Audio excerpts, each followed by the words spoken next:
পৃথিবীতে সবচাইতে শ্রেষ্ঠতম দোয়ার স্থান হলো মা বাবা।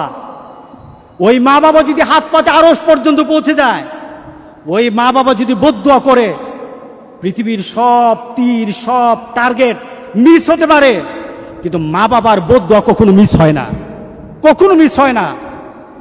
আর সন্তান মা বাবার জন্য যখন দোয়া করে, পৃথিবীর কোনো হুজুর, পৃথিবীর কোনো বুজুর্গ ব্যক্তির দোয়া কবুলের ব্যাপারে সন্দেহ থাকতে পারে, কিন্তু সন্তান যখন মা বাবার জন্য দোয়া করে, এই দোয়া আল্লাহ ফেলে দেয় না।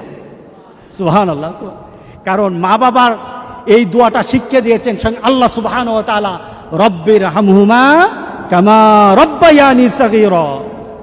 আপনি কবরে থাকবেন, আপনি প্রত্যেক নামাজে আপনার সন্তান দোয়া করবে আপনার জন্য, রব্বির হামহুমা কামা রব্বায়ানি সাগীরা। পড়েন, মা বাবার জন্য দোয়া করেন প্রতি নামাজে বলেন মা বাবার জন্য, রব্বির হামহুমা কামা রব্বায়ানি সাগীরা।